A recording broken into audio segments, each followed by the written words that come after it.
Good morning. Shalom. Going to give short thoughts on the Parshas reading for Vayera, back in Breshit. Um, so I've done a few years ago, I did almost two and a half, three of the five books, and now I'm sort of backtracking.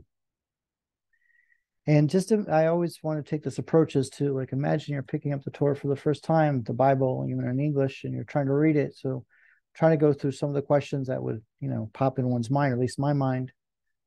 So imagine if you just pick up the Torah and you just start reading from the first sentence in Parshas Vayera, and you don't have that much context about Judaism or Christianity or Islam or Israel or the Middle East. And it just says, now the Lord appeared to him in the plains of Mamre, and he was sitting at the entrance of the tent when the day was hot. So just, just try to take yourself out of, history a little bit and just imagine that was the first sentence you read of the Bible, of the five books. You wouldn't know who the Bible was talking about. You wouldn't know where Mamre was. You wouldn't know what was going on. So the thing about the Torah, one of the things about the Torah is context. And it's supposed to be read in a weekly. I mean, the traditionalists, Dati community, set it up in a way that it's read weekly, and you have to read at least three times a week the Torah with a minyan and all that other extras. But anyway, so now the Lord appeared to him in the plains of Mamre, and he was sitting in the tents of the entrance of the tent when the day was hot. So we're talking about Avram, who had already had his name changed, and he had his Brit Milah. So he's, even though he had his Brit Milah, which was in the last parsha and last reading, he was trying to greet guests, which is one of his attributes that he's known for and mentions in the Torah directly. And he lifted his eyes and he saw, and behold, three men were standing beside him. And he saw and he ran towards them from the entrance of the tent, and he prostrated himself to the ground. So if they were right beside him, why did he need to run towards them? But again, this attribute of Avram running is going to be favored extremely positively by all the Meforshim, all the commentators on the Bible, is that he did things with enthusiasm, and that he did things first thing in the morning. And basically, he was one of these early to bed, early to rise kinds of people. The early bird gets the worm, so to speak. But in Avram's case, the almost all the Meforshim consider that this is a positive thing, that he was so quick to do things and running around, and he showed enthusiasm. Well, I mean, did he know that these were? So it says that they're men, and it says Anashim, Shlosha Anashim. So we don't know if he thought that they were Malachim. Why is he bowing to them? But he did bow to them. And he said, my lords. And here he calls them Adoni, like meaning like not like Adonai the Hashem, but like Adoni is like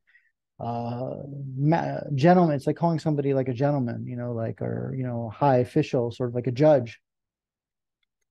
If I've only found favor in your eyes, please do not pass from beside your servant.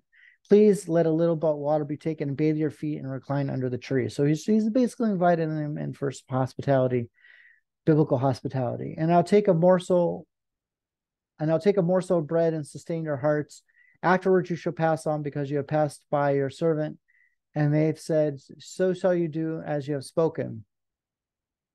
And Abraham hastened to the tent of Sarah, and he said, hasten 3 seah of meal, fine flour, knead and make cakes. So they had separate tents. Potentially, I guess she was still in Nita from, maybe because she had restarted her menstrual cycle, or maybe just in general, the women had separate tents in the ancient world, and up until maybe modern times, men and women were separated in a more formal fashion at the home.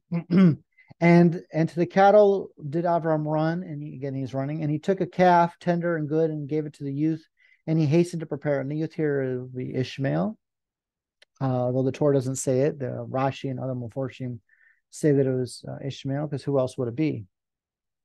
And he took cream and milk and the calf he had prepared. He placed them before them, and he was standing over them under the tree, and they ate. Now, so why were they not in his tent? And also why? So he's serving them milk and then meat, which seems to be okay, because like you're not supposed to have meat and then milk. And Avram supposedly kept all the mitzvot of the Torah. Like, how will you know? Because there's mitzvot that were given that Moses didn't even know about, that came later. just like in the last 30, last 2 years of the desert, we learn about new mitzvot.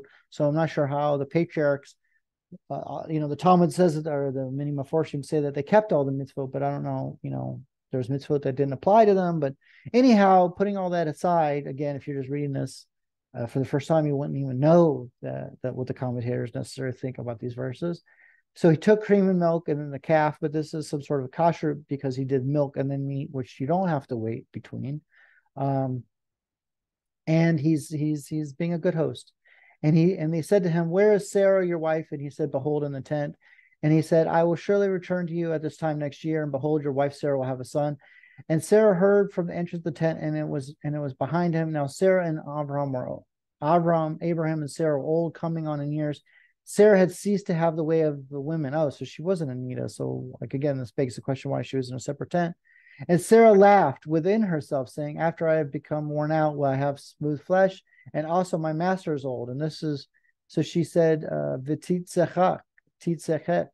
So that's where the name Yitzhak comes from. But actually, before we saw in a previous parsha that God had already told Avram the name that it'd be Yitzhak. So, but she laughed within herself, and God heard that. And then the Lord said to Abraham, "Why did Sarah laugh, saying, 'Is it really true that I'll give birth although I'm old?'"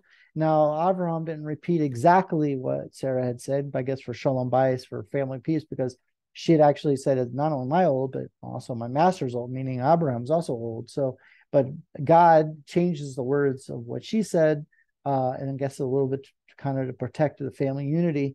And that's kind of an interesting point, that God would change the words that Sarah actually said in her mind, that God knew that she said.